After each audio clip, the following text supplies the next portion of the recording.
these days, something's gonna end Missed- up in there. Oh, it already Missed it. has. There's already been stuff. Well, there's some sessions where I just record and the audio is going in the background and no one's got any clue until we watch the video later.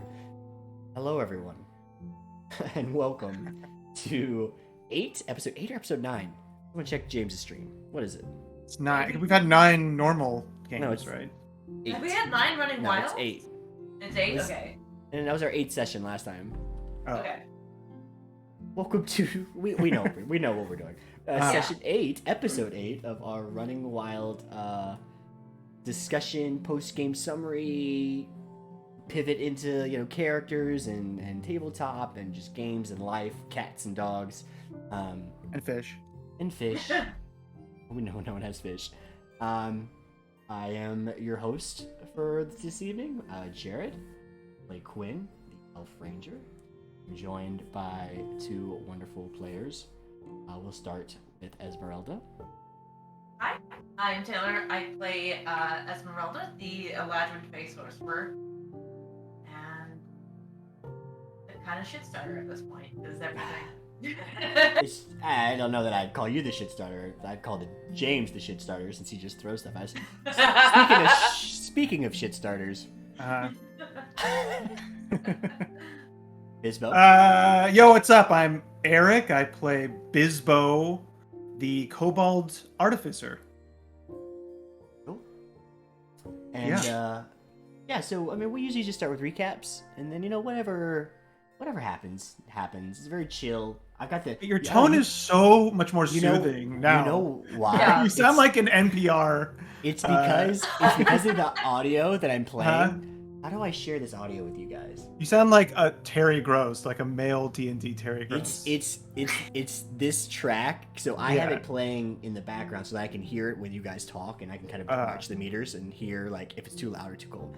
But it is so soothing. Yeah. And it just makes me want to like turn down the lights and dim the lights. Just get get some real tea. intimate. Yeah.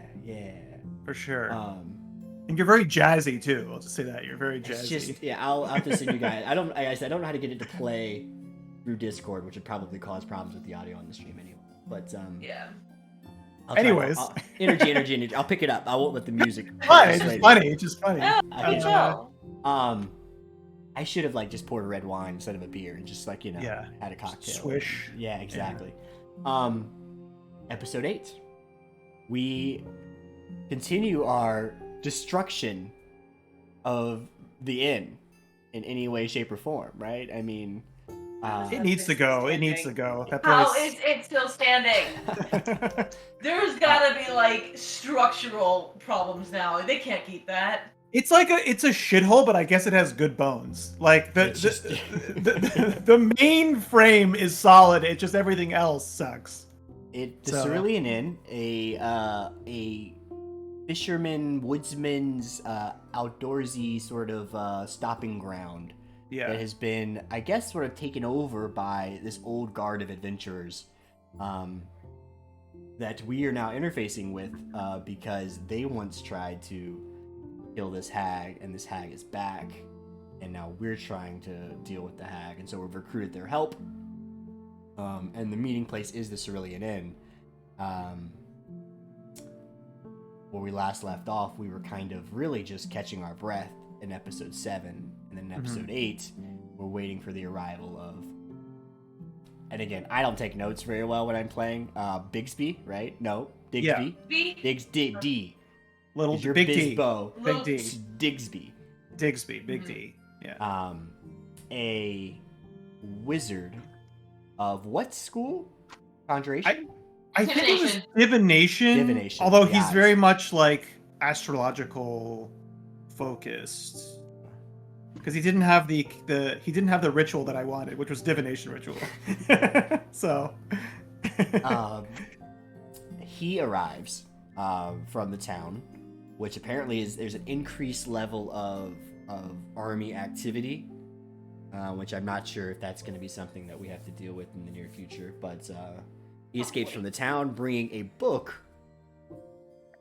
that we find is the spell book for another. It's the one journal and the spell. It's And the mainly spell a book. journal. Yeah. Okay. Tell us about the book, so I stopped talking. Well, because that was part of my backstory. That's why I was actually there first looking for her, and then we discovered that she had her one book left, looking for the book. So the book was it was almost like it was a mix of a scholarly work, a personal journal, and a spell book. Mm-hmm. And I believe if I get up my notes. Let me actually get up my notes. It had a long French name, but the name. One second. I will give you inspiration next. The day fate courts and their effects on magic and the shadow. if you give me the full name in French. Well, you I can't also give wanna ask inspiration. You can't give me that. Is- I can't. I feel can that give you- James is It's like le- is Sylvan eventually French. Is that just said essentially French? Is that what Sylvan is? It makes sense. Yeah, I don't know. It's wait.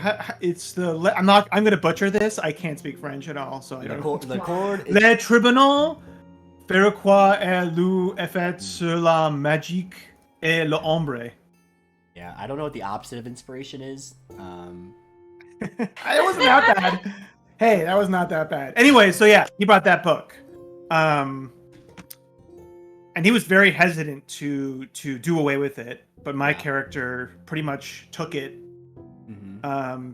Took me a solid 30 minutes. I just did a detect magic on it, so I knew there was some conjuration. And then I was picking the lock for 30 minutes, so carry on, Jared. No. And I think everyone, all the characters, probably but Quinn, is kind of interested in this book, right?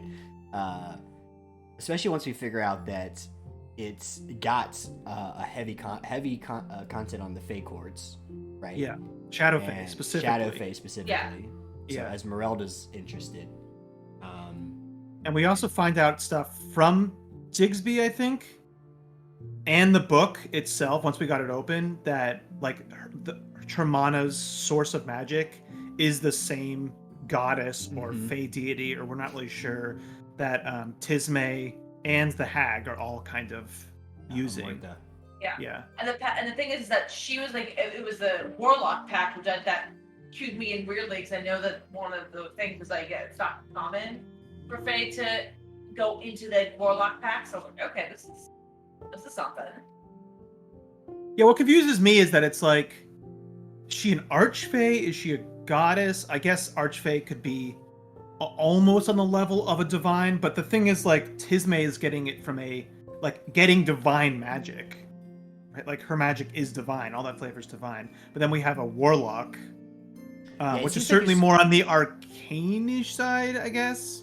There's like so four it is a levels little of confusing. magic, I feel like, coming through, right? Like Tisme we don't know as characters, but we know as an audience member that she sees this starry robed figure, right?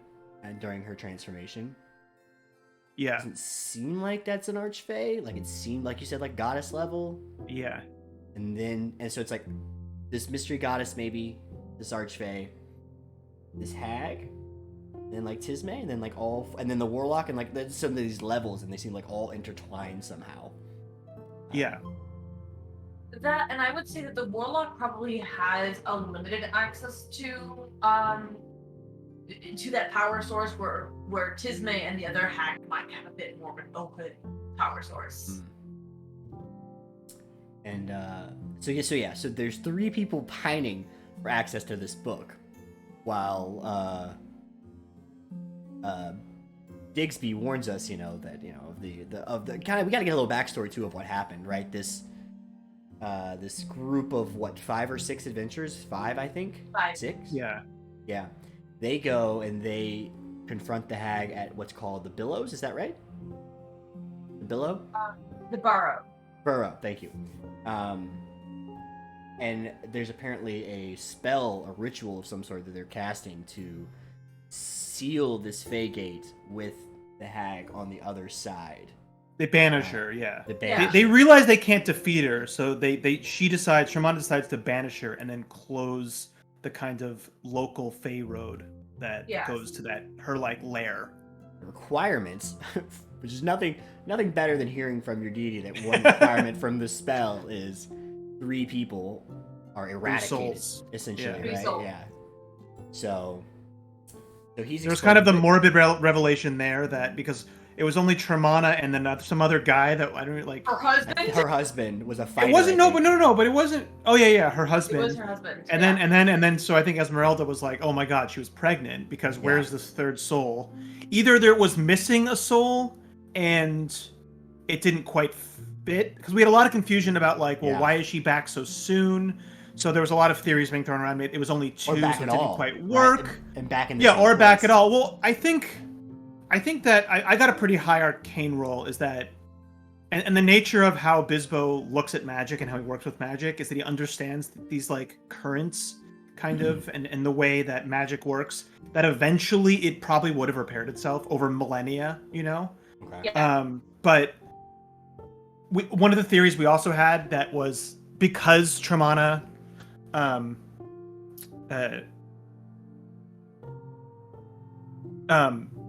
don't know, that time moves differently in the Feywild. That could have been part of it.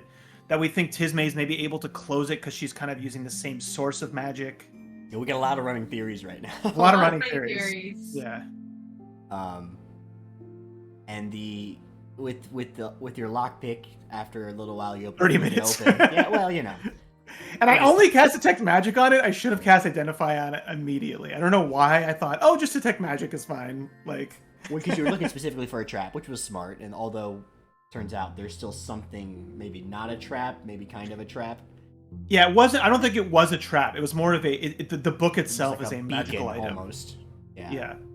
And so you flick it open, and there's the shadows all around, and shadows all around the inn sort of like, you know, respond to the book opening. And I guess like good little players, we just thought that was just the book, you know, doing things to the shadows, and maybe we should have checked to see if there were things in the shadows, because the shadows tried to stab us later. That was there was quite a bit of time between us examining the book and then the shadow trying to stab Quinn.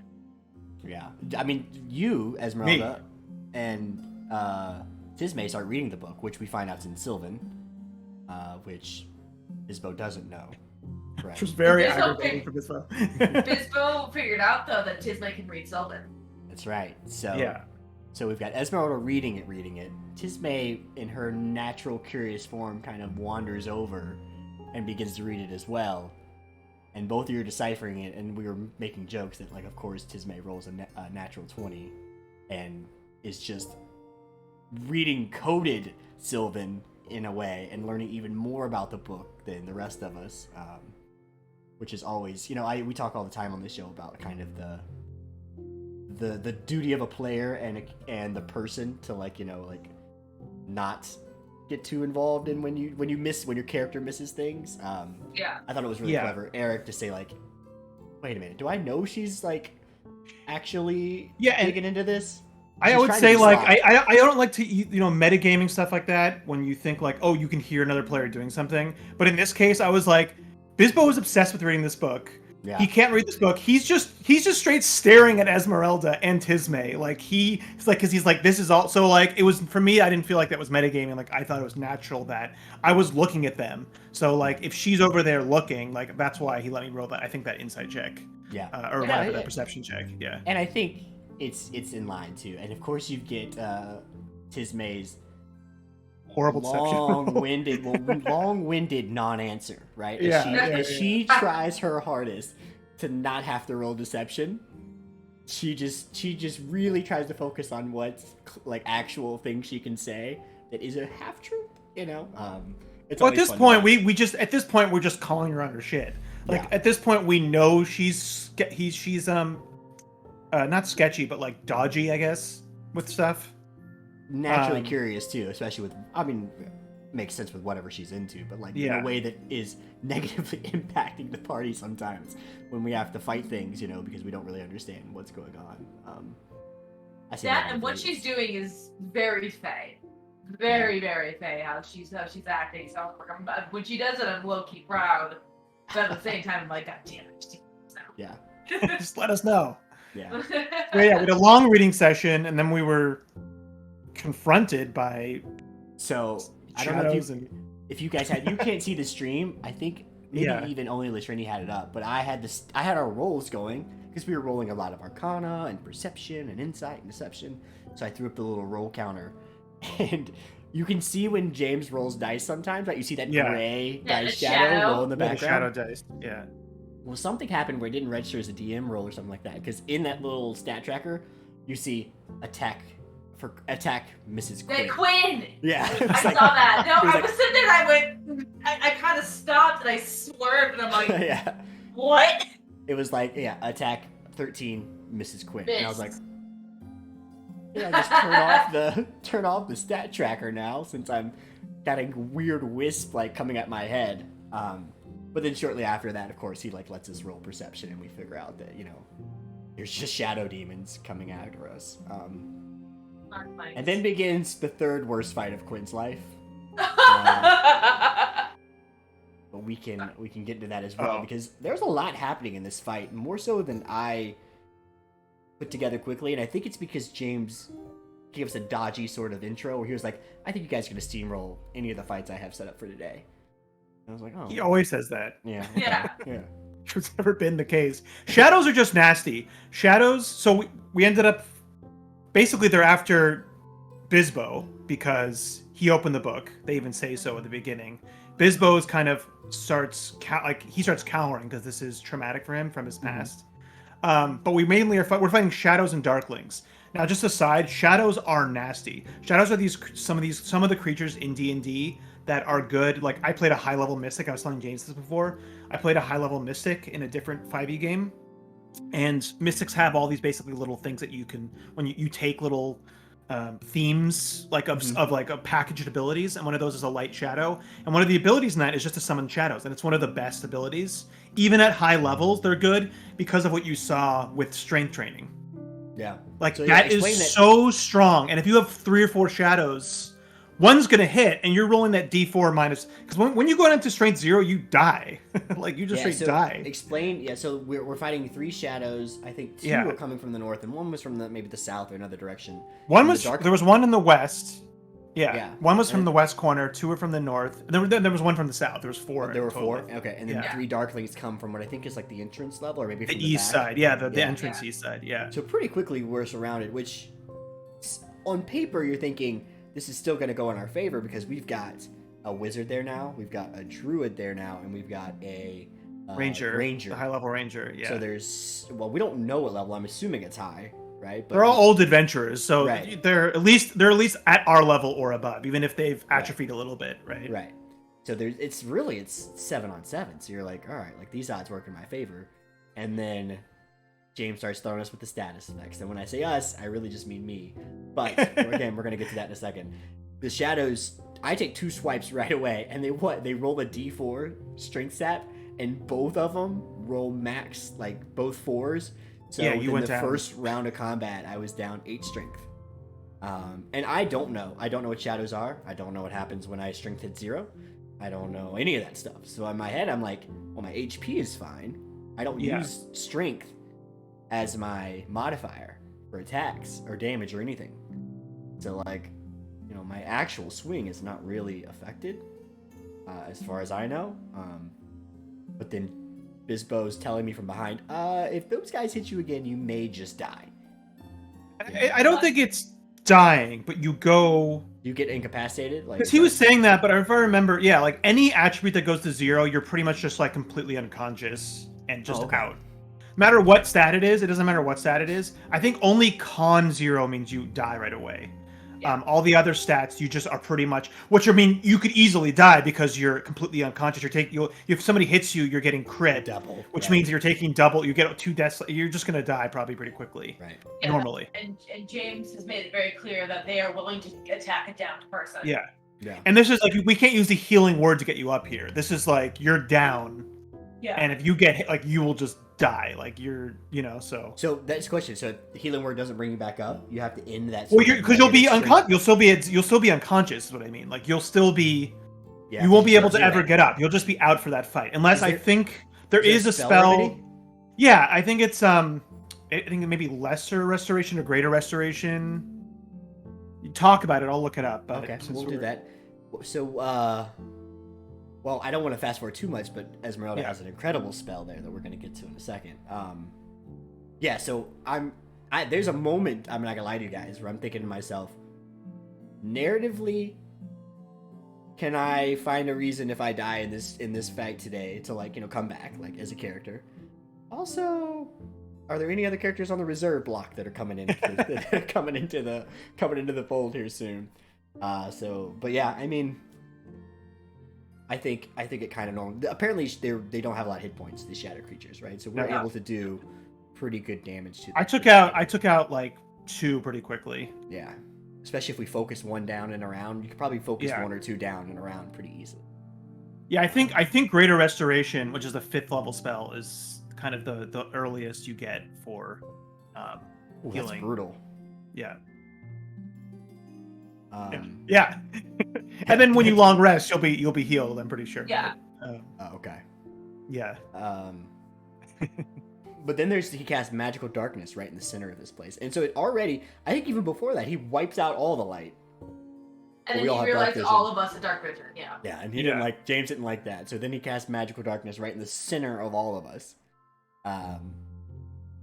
And I mean, there's nothing that penetrates that. I think there's a Warlock ability. What? Yeah, there's a Warlock ability. There's some other abilities that you can ignore Magical Darkness. Yeah. Also, if you cast, there's spells that if you cast certain like spells, light at a higher level, does it just blow away the darkness?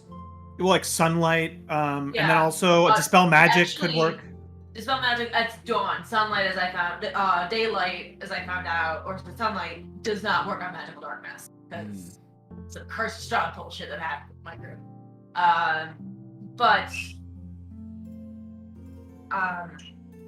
No, it does. If any the daylight works. Daylight will cancel it. It's just it has to be 3rd level or lower. And then I think if you upcast it, it would like. It's kind of like if you cast darkness at a higher slot. I get confused with different types of game systems, but say if somebody used a higher slot just to cast darkness, then you'd probably have to use a higher daylight. Or I guess. Roll, right? That's the counter spell only, where it's like, you know, if you cast counterspell at level, that would be counterspell. Yeah, that's the one where you have to roll to see if it actually maybe still works. Well, counterspell is if you use counterspell at a slot that's of or higher of the spell you're trying to do it automatically works. Succeeds. And then but if your counterspell is a lower slot than the spell you can cast, then you have to roll. Yeah. Yeah. Counterspell is a great fuck you to any high level. I can't wait till you get it. I can't wait till you get it. Yeah. I think counterspell is like just like one of the spells that everyone kind of like wants to use once in their career. I feel like I, as a person who's never really played like a magic caster, it's like the one that I look forward to. Like if I was to go down a route where I could get it, you know, it just sounds. But anyway, I don't think I think I found out counterspell doesn't have a verbal component, so. Well, do you have subtle spell, Taylor? I do not. Okay. No. But counterspell doesn't have a verbal component, so for some people, the boss we faced put silence on the entire party of casters, and I was like, hold on, wait a minute. Yeah. This one does not require a verbal component. Yeah. Or you could light the wand of creepy candles and cast whatever you want, although I think it's attuned to Tisme right now, right? Just verbal. Yeah. Well, yes. Let's finish this fight off, and then we'll. So darkness erupts. We're able to feel our way through it and fight people, and I think there's a moment too where like later on we can start casting some fairy fire to illuminate some people, and that sort of counters. Yeah, James let that just ignore the darkness. I like that kind of, but you know, I could go either way. You know, I feel like fairy fire is a cool low level spell, but also like because it can cast on everyone. I think you have the ability to target people. Both of you, can't you target friendly or enemies? No, it's got to be lucky. No, that's the wizard can do with the spell sculpting. If you did, that's for just evocation. Yeah. Yeah. Well, there's like a source. There's some meta magic and there's some other features that kind of mimic it. Well, for that, like when I first cast Fairy Fire, it only hit one of them, which was really annoying. But there was no friendlies in the way. Yeah. The second time I cast it, why I wasn't worried about it hitting you guys is because you were already in darkness, so they were already getting advantage on you anyways, because I think they ignored their darkness. Yeah. So it really didn't matter that I got you guys. It was pretty much like they needed to be. Besides the fact that our characters are scrubbing glitter out of their cracks for. That's true. It is the worst type of party glitter, is how I flavor it. But the second time I cast it, let's talk about one of the coolest new abilities that happened, and the funniest thing that probably happened in a long time. What spell did Esmeralda do? What happened there? Neil, that's a cobalt press spell. And I remember I was kind of humming and hawing, because okay, we need to go as well, and I don't like what's available to me. And then James reminded me about Cobalt Press, and I saw that, and I went, oh, and I ran it by James. I was like, I'm not sure, are you still cool with this? And he's like, thematically, this works. As for Esmeralda, like, yes. So I kind of was sitting there going, I can't see them, but they can hear me, and it's all that matters. And that spell works kind of like the sleep spell, where it's like 55 hit points, and it starts from the lowest person with the HP, and then it works up. So it got all 3 Darklings, and then unfortunately it got put. Allegedly. Again, we don't know because absolutely hilarious because of your dynamic, and you were already at that point. You had strength. You had strength -8. You were blinded. and then I was rendered prone. And then you were rendered prone. Not just prone, you were prostrating to Esmeralda in darkness. So, in darkness. Yeah. I mean, like I think I tried to attack once, and like if you add all that together, I should have even been able to perform an attack. But that's right? 5e. That's 5e simple. Because like you stack all those disadvantages, but they don't stack, but it's just like so Quinn's laying on the ground. Am I actually kneeling, right? Like that's what You're kneeling, yeah. Again, allegedly, because no one was able to see it. No. Godwin did see this all. He was in the corner facing you. But I was in. She saw me. Godwin knows. Maybe Godwin knows. Wow, Godwin. Which was awesome. So that was awesome when that happened, because not only does it took them harder to hit. It made my Fairy Fire. It made them have disadvantage. That was like a perfect combo there. Yeah. That's what landed Fairy Fire. Just because they were dexterity save disadvantage, right? For sure. Yeah. And the spell only ends when they take damage or they beat a Wisdom saving throw. Well, it lasts till the end of the next turn too. It only lasts for like 2 rounds, right? No, they can take a saving throw at the end of their turn. Yeah, there's a lot of nuance with that spell, because it was like they could make a saving throw, and even if they saved, they couldn't stand up until the beginning of their next turn, right? Or something crazy like that. But because they have no movement left. Yeah. Yeah. But it was really, but the one thing was like it only just said like it breaks immediately if they take damage, but Fairy Fire doesn't cause damage. So those kind of buff spells are really, really great for when that's in place. That is a great crowd control. And then, so tell me what Esmeralda is like. What's her point here? Because I think she talks to them. Yes. So they had pointed out, they had actually shouted out that they had the permission of the River King to collect Bisbo, and then they mentioned their mistress wants to know who opened the book. So this clicks because originally, because they were shadows and darklings, she's like, fuck more shadow court people. So to hear it was from the River King, who is an Unseelie, made her go, okay, this is different. So Esmeralda then flexes her nobility by proclaiming that Bisbo was an ally of the Court of Roses, and if they wanted to take him, they would appeal to the Court of Roses directly. So kind of saying, fuck you, diplomatic immunity over Bisbo. And she did it to the one that was remaining. And then was going to allow him to leave to tell basically the River King, like, tough shit, this Fae claimed the Bisbo. But somebody decided to have the last laugh. Bisbo. Tell us about how you shot that character as it was running away in the distance. Yeah, I struggled with whether or not Quinn would do that, and I came to the conclusion that I think he would just be pissed off. Yeah. And just like, and it was one of those moments where I was like, I did kind of go through I tried to go through like a range of checks, right? Like, if I do this, does it really negatively impact the party, like in a way that is like, not fun, like causes another character harm, or ruins like a major plot point or reveal or something like that. So I tried to, like, as a player, go through those checklists, and then I kind of got to the point where I was like, I don't think so. Like, you did something, and I think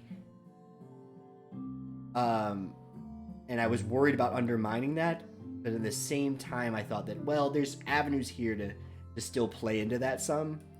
And so so you tell me, and obviously I hope you guys would tell me, like, off stream or whenever, separately too, like, if you're like, hey, like, that wasn't really cool, like, I was trying to do something there and you kind of undermined it. Like, I would want to know those things as a player. I hope that wasn't the case, but yeah, Quinn releases a dagger. Thematically, that made sense. That made absolute sense for Quinn to just pop off. Yeah. So he releases a dagger, and I really try not to even hit it. Like, best case scenario is I miss. You still know that I was trying to do it, right? And then I still get the lecture. You're leaving the dice. Yeah. We get the education, which is what kind of Quinn needs. Is like, he knows none of this stuff, right? He hears you say all these things about like what these courts are and claiming who, but like to him, you know, it doesn't mean anything. So he needs that education, hoping he would miss, and of course he doesn't. Well, Jared hoped it was would miss, disadvantage. right? I think it evened out because of the fairy fire.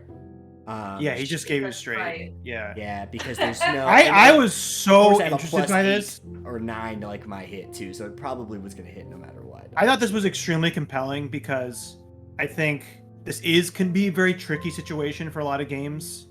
I think we're more mature maybe than some other times I've seen this kind of same situation, and we all have very strong role-playing goals. But I think it was interesting first how Esmeralda, like your choice to let him go basically and tie into the politics, and then your choice to take that shot. And it wasn't even just for the anger. I think you definitely had more of a reason than just like, oh, I'm pissed, people getting away. Like even Jared himself, I think, had a good reason, because this really did open up more into kind of your character and your character's personality, and like your training and your upbringing. And your guys' relationship is already pretty compelling and interesting. Like, it's so... I think I pulled Esmeralda's hair like 3 or 4 times in darkness. Oh my god, that was right! It was just to get a sense before of who was where, right? And of course, you know, in the end, Esmeralda gets the last laugh. Even though she may not even know it, yeah. This wasn't just you being angry. This did serve the story, like, for sure. Because it definitely was a loss. I almost wish D&D had more concrete flaw system, because you definitely played into one of your flaws. Right. That did hurt the party a little bit. Like, let's be honest, it did hurt the party a little bit. Like, that probably, her kind of flexing that bit and that worked on that guy would have been like not like huge, but it hurt the party in a way that was like made sense for your character and progressed like your backstory and your guys's like relationship.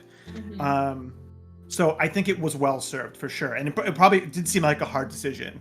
Like, you definitely didn't take it lightly. So it was weird because I was like rolling through all the options really quickly, but not trying to slow down the story. You know, like, because there's a lot of things, and like you see James like slowly moving the character away, and I didn't want to be like the guy like, oh, actually, before he gets 200 yards away, I don't want to throw my knife, and so.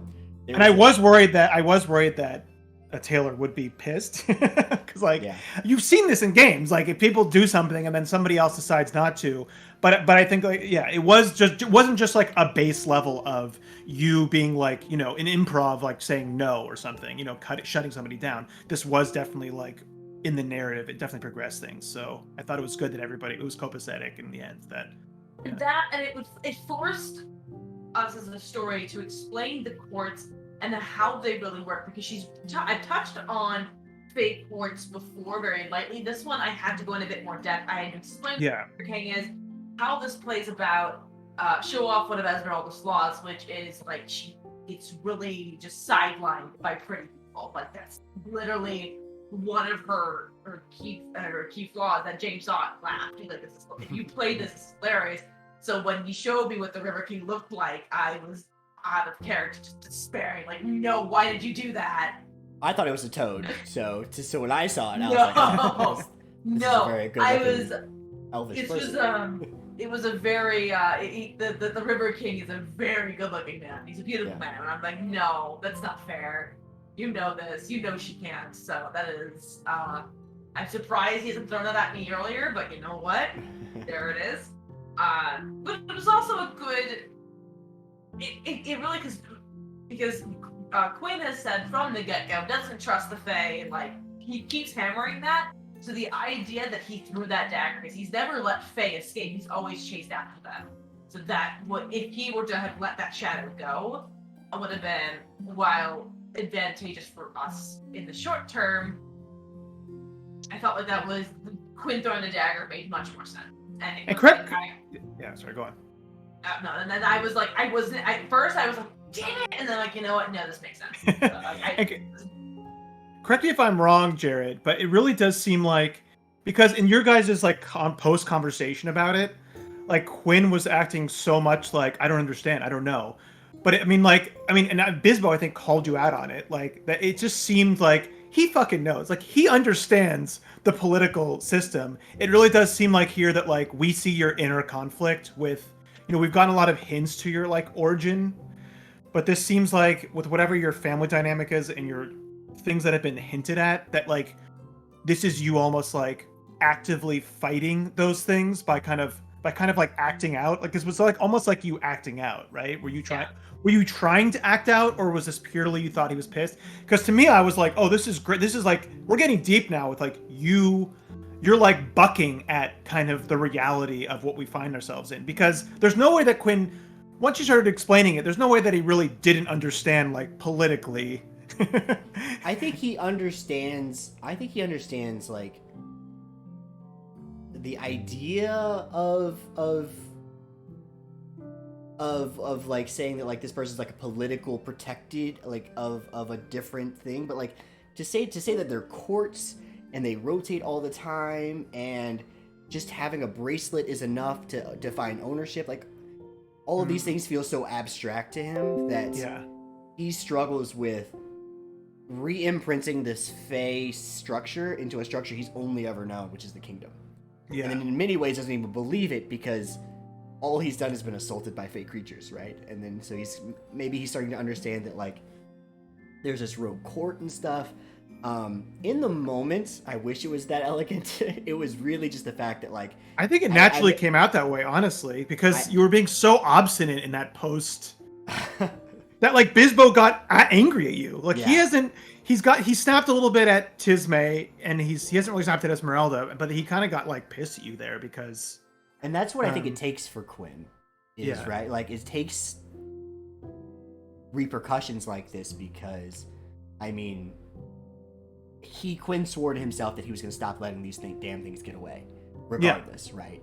And so in the moment, this is another one to him getting away under the guise of, again, some sort of foreign concept that he's not interacted with.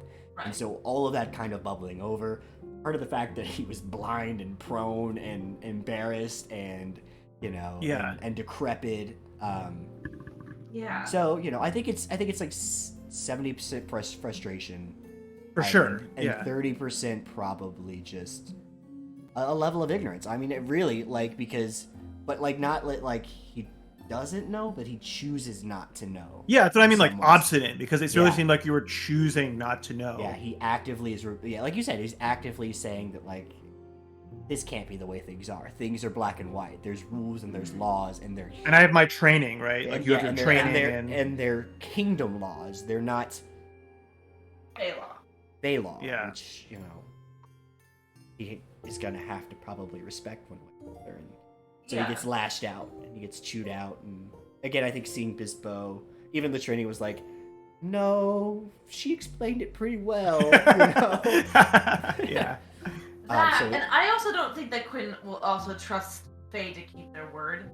And everything he's kind of come against is he's been told that they're tricky. They'll twist your words against you. Don't trust the Fae. So when that was happening, I was like, okay, well, if I didn't trust that Fae was actually going to do what Esmeralda did, even though it technically was a life debt, Quinn wouldn't have known that. Yeah.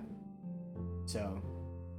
Did anything? I mean, we pretty much the fight ended, and I was like, okay, now I need to cast Identify in this book. Which they're like, oh, because before when I detect magic, it was just me. I was stupid. Like it was like conjuration. Yes. So, there was something there, but I found out, okay, now I know how to not activate it. I think that's important. Or we do know how to activate it, too. So that's something that I kind of thought of later. Yeah. If I was like, and again, this is post-Jared maybe rationalizing decision that he didn't think about fully. We could flip the book open, summon another round, and then try to explain, what's going on again, if we really wanted to. I don't think we will as a party. Like, I think we're kind of moving past that point some, but If anything, Esmeralda will want to face the River King as the representative of the Court of Roses to be like, no, here's what's going down. Yeah. Bisbo's in my crew, so eat shit. And that seems like But much more diplomatically. I don't think that that's the route we're gonna go down, but it's a fourth option now in a series of options about what the fuck are we gonna do with this hag, right? Because like, we don't know how strong she is. We don't know the banishment spell. It wasn't in the book. We don't want to do the banishment anyways. I think we're gonna have to make her eat the big one. 'Cause she's not all immortal. She's still killable. It's just gonna be difficult. Yeah. And she might have less power. She's on this plane. She hasn't been here for long. She doesn't have a full coven, which I think something I forgot to ask about back then if she had a full coven or not. Yeah. And we also have Tisme, which is, like kind of fighting fire with fire. That's what Bisbo thinks at this point. And maybe we can, as we make plans without her here to defend herself, maybe we can leverage her and plant her as like a trap. I don't know. We could, but What if we they- may be risking a suggestion. Yeah, or her being like, yeah, maybe I should join. What, right, exactly. So like, but yeah, like, what if we say like, hey, go do the coven thing, and then while she's exposed in this, let's bring our trap. Yeah. But like you said, there's a 50-50 chance Tisme becomes all powerful. 60-40. Tisme becomes the big bad. For sure. Yeah. And then this game gets flipped on its head. Yeah, I don't know if there's too much else. We licking our wounds. That's pretty much it. I learned what was in the book. I learned that there were some rituals. Some rituals that you wanted. None of the ones you really wanted, but some of them. No, I mean rituals are rituals. Like I just want rituals. It's. But yeah, a comprehend languages would have been nice, just so I could read it. But I did ask Esmeralda to teach me Sylvan, which she was so excited for. I was like not expecting that much of it. I think it's like anybody finding genuine interest in Fey things excites her, I guess. Just right. Actually, as one of her character personality traits, is anything new and challenging she meets with absolute interest. Okay. So it'll be challenging to teach Kobold Sylvan, but at the same time, she thinks it may bring him an appreciation of the Fae. So here's. And if it is like French, I can't wait to get to the fucking numbers. Yeah, and what did we end on? We just end on kind of a fading moment there. I thought there was something climactic, but maybe not. We just kind of talk, and then I think as a joke, I wanted to end it on.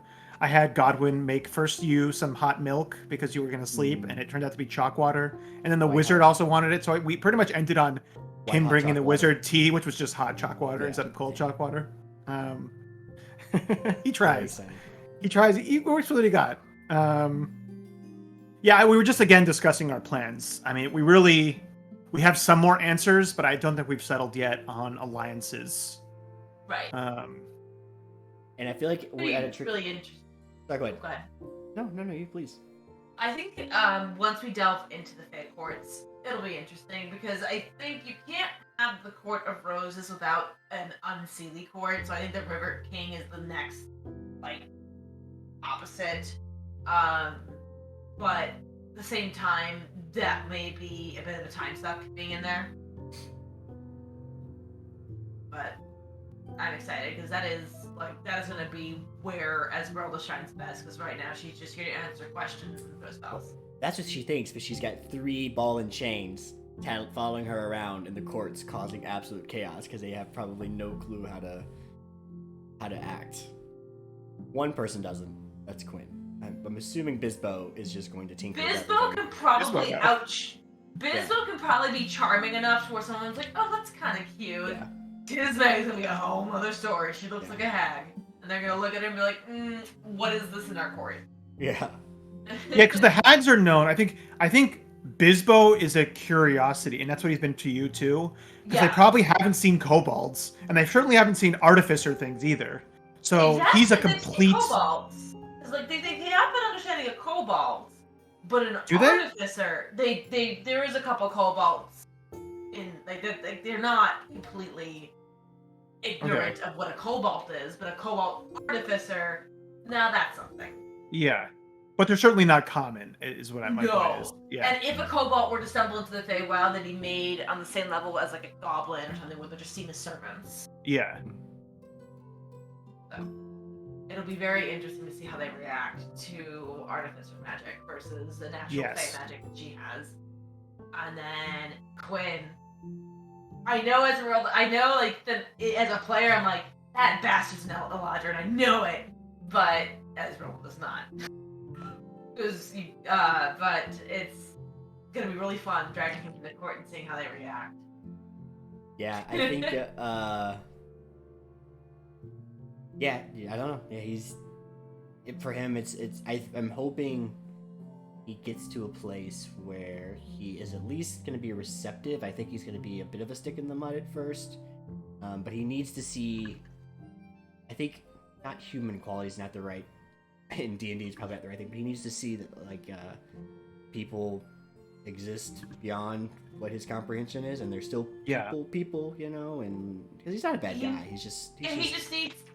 His only interaction with Faye has been this Faye princess and the murder hobos coming from the Feywild. If he gets into the Fae courts and sees families and blacksmiths and grocers, that's where it makes it a little easier for him to go, okay, this is an actual society. Yeah, I think for Quinn, definitely seeing just hierarchy, because that's I feel like he's something that he understands, just being a soldier and being in the cities. Like seeing, oh wait, there's a complex bureaucracy here. Even though it's insane and fantastical, there still is this like very clear like hierarchy. So that part you'll fall into, I feel like. And once you're surrounded by it, His dad is he works for a noble family. So like again, class. Do we know that? Or I think you would know because we had that moment in the woods. He probably wouldn't be shy about telling it. Like I think even Esmeralda was quizzing him a little bit on like his parenthood. He's not given a lot because Jared can't remember a ton under pressure. Seems like the character though. I mean, yeah. Well, luckily, I'll just have to play these more often, I guess. But no, it's like you're right. Like he only understands like structure and hierarchy. It's gonna be really exciting because I think that depending on these interactions in the Feywild, it's gonna depend on his second class, his level 6. Because you're probably gonna multi-class. I think so. Rogue. Go with Rogue. Rogue does give you a lot. I mean, it gives you an extra skill. You get expertise, and you get sneak attack, which because we have advantage so much, you just get. And it's only a D6, but just when you start stacking all your other stuff, which is my whole build is just stacking weird D6s, and hope to like roll a 30, or a 32 bomb or something. Whatever, like or crit or something. Right. Yeah. So we'll see. I'm not throwing Monk away, despite your best. No, you definitely throw Monk away. Damn it. Go Fighter over Monk. Fighter would be way better. Well, to Taylor's point earlier, what I do is I look at them all and I'm like, oh yeah, these are interesting, and then I'm like, oh yeah, Cobalt Press has like 45 other ones that I should go look at. Yeah. Look at Cobalt Press, especially since James has opened that to us, because Cobalt Press has some really, really fascinating stuff. And I've actually brought Cobalt Press to a couple other games, and I'm like, can I do this? I think the issue for you is, are you doing a dip, or are you doing a full multi-class? Because most, in all the stuff that you're looking at, it's like third level archetypes. So unless you're planning on going 3 levels in, Yeah, I think so. I mean, honestly, the way I look at it is like, I like the Ranger stuff that I have. Yeah. But I look at the full progression, like I always look at 20, which is unrealistic. So let's just like look at something realistic like 11. Yeah. There's not a ton of really exciting stuff. So I almost think, okay, well, what happens if I just completely switch, right? And then like whatever I go down is the thing that I continue to go down. Yeah. So, I think for you have to look at spells. We're kind of getting into different, but I would look at some of the Ranger spells because there is some pretty powerful spells. They're just, you're a half caster, so you get them slowly, but that would be the main. Again, most of the features aren't that exciting, I would think, for what we're going to end up at, but your spells definitely, if there's any there that the coolest one with the Horizon Walker is if you can teleport on attacks, right? Like you get like at 11, you can like attack this one, and if you attack that one, then you can like move 10 feet and attack a third. So they kind of create this like I think it's 11. Oh, so crap. Like, okay. That's what so I'm it's saying. just, so that's what I'm saying. So it's like, you're just getting kind of like, whereas like I feel like there's some other there's some other class, like again, like third level stuff that you can dip into that's just as interesting. Oh yeah, and it would work narratively too, which is I think what I get more excited about, right? Than like for sure. But yeah, just not monk. We'll talk about it. You're staying straight sorcerer, I'm assuming. Yeah, thematically it makes sense. The only thing I could do is like go druid, but at the same time, like I you already get druid spells. Yeah, like so. Yeah. But and because her being a sorcerer has such a big part of her backstory, I don't think I can. Yeah, you don't. Yeah, you don't want to anyway. So you want the higher level spells. No, I want that stuff. Yeah. For me, I was like thinking about multi-classing. Then I was like, oh, I should go straight. It is really hard though because I just don't get enough spells. I mean, like that battle, like I had one spell slot left, and that's what I would need to use to for a turret for another fight. So that was pretty much like all of my extra resources. So it's definitely hard having very little spells. I knew we were resting, so I was like, okay, I'll throw out 2 fairy fires, but that was definitely rough. Yeah. Well, then I was like, I already was planning that crowd control, so I was like, if we get a couple of them to kneel down, like that would be, we can focus on the others. Like that was my main plan, and then Quinn got caught. And the look of glee on James's face when he realized that it was Quinn. Yeah, he was. Oh my god, it was so. Sometimes I think there's some paper math going on behind the scenes because what's her name had her throat sliced open, so maybe she was out, but maybe she was outside of the range. I'm just like, all right, well, come on, James, throw me a bone here. I bet you did. I bet you really did, man. I'm just kidding. No, it's fine. It was an awesome moment for sure, and yeah. That could have been also that added to your frustration, right? That not only did you get prone, but you were bowing to the commanding voice. You feel some connection, right, under the influence of the spell, right? Because you're forced to kneel. It's like bowing to a king. It's like that kind of like showing like respect or something. Right, and so he's forced to do it. Yeah. He's blind. He's frail.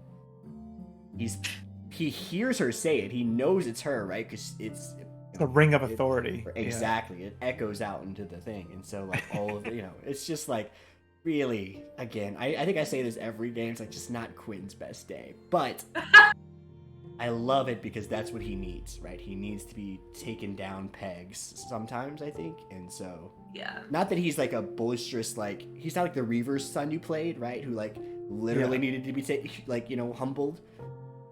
But I think he needs to figure out that there's other fish in the sea, and some of them are bigger, and I don't know. And that, like, I think how Quinn has been raised in the Fae, they look at them very differently than what they're supposed to be looked at, so maybe a good kind of time for like, hey, you should adjust before you get hurt.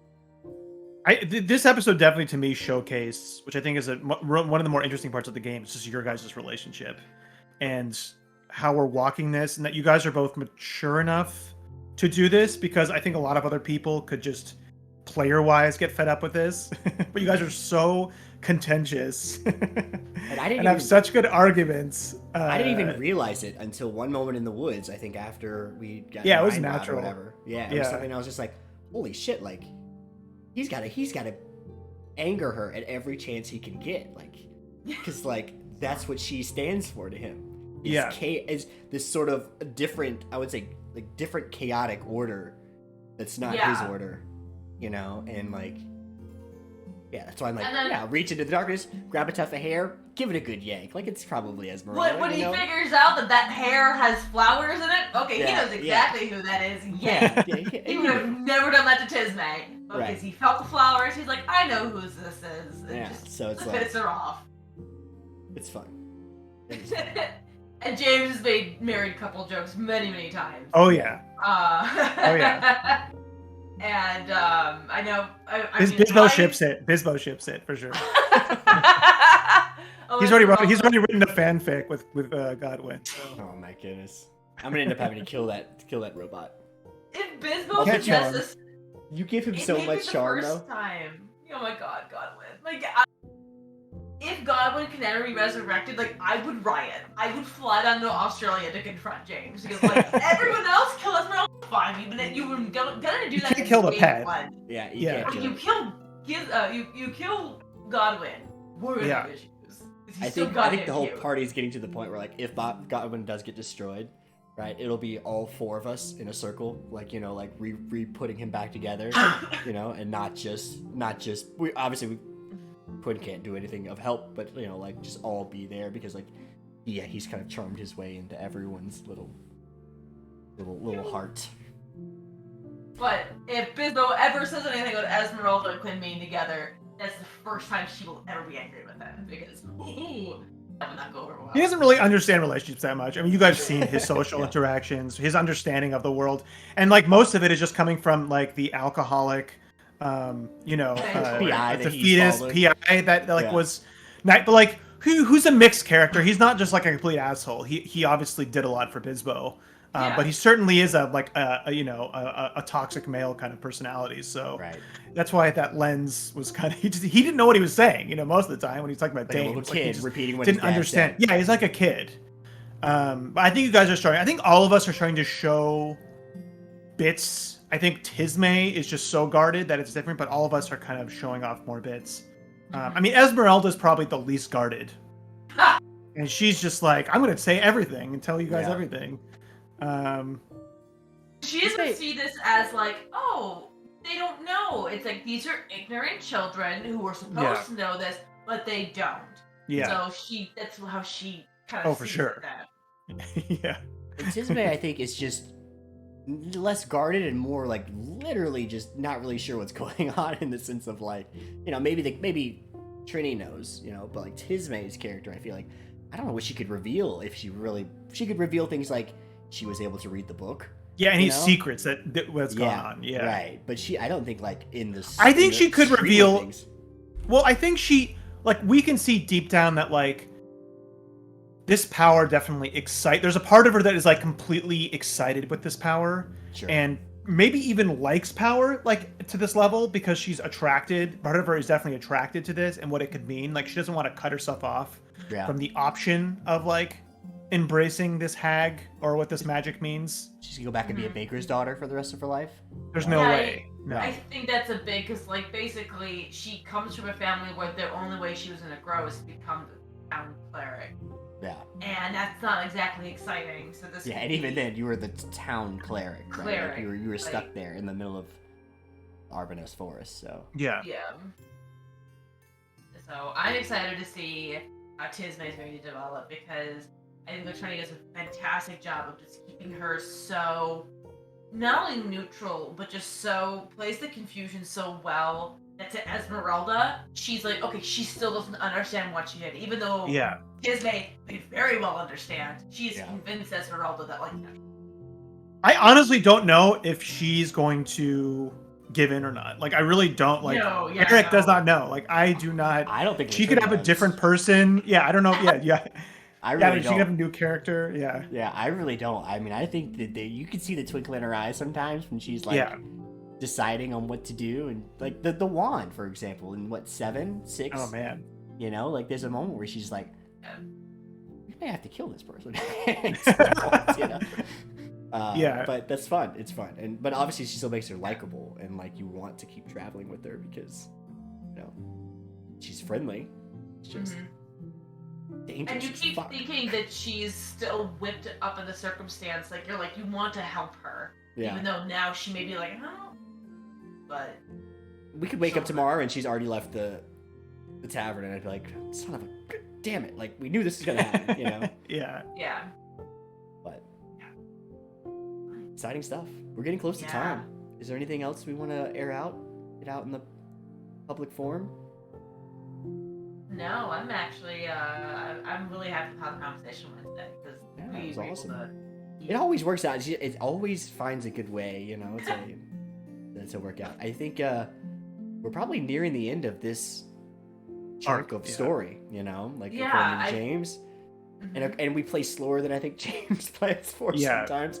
So I think, you know, he said we have like 2 sessions, 2 episodes. Yeah, 2 sessions left. Which he might just accelerate it too. So we just don't have a choice. Like, we're just gonna go and do this, and then it's Feywild. I mean, that's what it's been building to. He even calls this is like the intro. Yeah. This is like the intro console. Yeah, this is the tutorial part of, like, a game has like a long tutorial. It's like you know, This is an it. hour This or is- something or two. yeah. This has been it, because the meat and the- potatoes are like the weird world of the Fae. And the tutorial characters all die, and then the real characters. Hey, he said we're leveling up too, so that's exciting because it took a while for level 4. Like we went 6-7 sessions, right? Six sessions. Yeah. 6 sessions. Yeah, we started at 3, so Yeah, so it took like 6 sessions to get to 4, and now we're gonna be at 5 by the end of this. So So that makes you worried about this fight with Umwertha. yes, because 5's a big power bump for all of us. So I don't know if he's planning it before. I don't think it's before that, right? He said after, but some of these old adventurers are not making it out of this fight. I don't. Oh no, for absolutely sure not. No. Like I said, I'm not 100% sure. If Quinn's luck continues, he's not making it out of this fight. So remember him as someone. I guess who- last thing we can talk about, are there backup characters in mind? Does anybody have? that Lollapalooza character we talked about during the session is pretty attractive. No. No. So Ban. Group ban. No. there's a group vote here, and actually that's not who you can play. No, there's not a backup character for me. I have characters that we played in other campaigns that I think are interesting. Yeah. but I don't think that they fit narratively in any of them. So it's like Yeah, it's tricky, I guess. With I would have to come up with someone. yeah. I mean, Is there a class you want to play, or? Taylor. I have 2. Okay. Yeah, so I have 2. The first iteration of Esmeralda was actually a Fey Warlock that I played at Curse of Tiamat. And she essentially was this ancient Fey entity that was cursed into the body of a 6-year-old. And I went 3/4 of the game with the entire group thinking that I was actually this very powerful 6-year-old. So someone's like, wait, aren't you like a cosmic Fey entity? And they were like, excuse me, what? And Ella was a lot of fun to play. So I've been contemplating, like, if Esmeralda dies, bringing Ella in. Then I also have a arcane trickster rogue that I also make that again. Nice. Yeah. What about They you, are Eric? a lot of fun to play. What It's about you, tricky Eric? when like one of us died, and not all of us had like because we all have pretty strong party rolls too. It just depends. Like say if Esmeralda died, it's like, oh, there goes charisma completely. Yeah. So it's tricky when you're doing that because you don't want to play the same thing. If like 2 of us died, oh, that would be fine, and then we could switch it up or something. But it is Yeah. kind of difficult with 4 players and party composition. Yeah, and I mean, I think I would still hold charisma. That's why I was going with like one of the 2. So like both of those are very charismatic people. Yeah. So If not barring any voids in like holes in party comp, I think a bard, which is fun. Yeah. Um, Bards are fun. so I just I have don't know, 0 I- musical talent. yeah, I mean, You don't have to play it Doesn't musically. have to be Bards music, don't yeah. really don't No. have to be musically. It's stupid that they give them instruments. I actually don't like that they just like, here, you learn 5 instruments. yeah. Because a lot of the bard like subclasses aren't like musical, One's a- and there's a lot of one's a- other stuff there. One's you know? a gaming, like one's a chess, like strategic one. Like I can't even think of the subclass. Yeah. But it's more about like pieces to a game board, which I thought was interesting as a developer. But like, music, you could do anything. Yeah, dancing. I don't know. Yeah. There's so much D&D Well, that I haven't played, so they're all exciting to me, really. Yeah. And I also played my very first game, which of course Curse of Strahd, which all of you gave me really weird looks. It's like, that was your first game. And played with the DM where he made the rule, if you played a bard and you sang, you had to sing. Or vice versa. That is So weird. we did have somebody who played a bard, but he was a theater major before taking the LSAT. And I will say that theater majors that go into law are some of the best show players. He could sing. But he was a Broadway style, so we got a lot of really good Broadway renditions of songs for like distractions and cutting words. Nice. It was great. But after that, I was like, man, like he was just so great. I don't want to touch him. So Yeah. I fucked off to the casters. What about you? That is a Eric? crazy rule. Crazy thing to do to somebody. But anyway, this could be a different discussion as far as Yeah. flavor for classes and everything. But yeah, Do you have a class you'd pick? I don't know. It really depends. I'd have to talk No- to James. No party restrictions. There's no strength. I mean, there's I love Probably some more. Probably a Gish. I love playing Gishes. So some type of Gish would be pretty much cool. That's probably what I'd want to do. Well, fingers crossed. We all burn and die in the next 2 episodes. And we can all... No. No, I love Esmeralda too much. I'll be very upset if she dies. Like that is like I've actually grown very attached to Esmeralda. Well, we have a pro DM, so I'm not too worried about that. But let's be honest, it's Tisme that we're really worried about, because she is a wild card. There really is no. She may kill us all. Which is hilarious that the cleric is the wild card and not the artificer. Well, she's a Hexblood Twilight cleric, so. Yeah. Yeah. I mean, it's gonna be exciting no matter what. Like I said, we have a pro DM who you can recruit to DM your games. If you feel so inclined, you can go to RPGathome, and he, he plays all sorts of different games. He's had a ton of experience. Mainly 5e, and then Call of Cthulhu are his main games. Yeah. And he's, if you're looking to get young ones involved, he does a lot of that. He's always excited to tell us about his young ones and how they just break the game all the time. For sure, yeah. So that's our designated RPG-at-home plug. Right, James? I honestly would love to play Curse of Strahd with James. I feel like you would do such a tremendous job running that game. I have avoided I'm everything jealous of his about players tonight. I read that it was one of the best D&D modules, and so I've avoided it completely, just because I don't want to play in it, or I don't want to DM it. I want to play in it. I want to experience it, and because it seems like it's very narrative driven. So I don't know if you can lose some of that by playing it, but then I don't know. So I have no clue besides the gothic sort of, And I people say that the game, there are elements of the game that make it different. So if you play it once and play it again, there will be different things that make it different. Sure. So that's nice.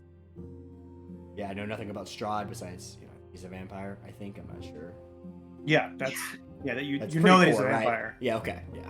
You know that it's in the vampire realm. That all stuff's already known. Yeah, it's very gothic, and I've never played it, but I've had GMs use pieces of it.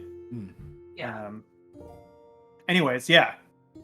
I now want to find. I have a shirt that says "One Nation Under Strahd," and I've been thinking to myself, I need to go to my closet and find that. That's awesome. I have been Maybe gobbling Casual Friday D&D shirts, so that's been a fun part of getting into the culture. All right, well, I think we're at time. Yeah. Thank you both so much for joining. Oh, it's our pleasure. Always fun. Games are every Monday at 8:30 CST, 6:30 PST if you're Eric, 11:30ish if you're Australian. I don't know. I am not 100% sure. Well, hopefully we'll be back in the saddle as we are. I'm pretty sure we're going to be en route to the Burrow next game. Yeah. I don't think we can stall one more day in this inn. I don't think he's going to let us. No. I'm going to burn this inn down. I'm just even if it's okay, I accidentally light the inn on fire, we're gone. Yeah, we have to get I don't think, I'm not even 100% sure he's going to let us get a long rest in there, but... No, we are. It's at nighttime. He has mentioned we're going to get a long rest. So. Dude, you have what strength of what? A 4? 4? Yeah. Yeah, you're a weak child. You need to rest. Strong 5.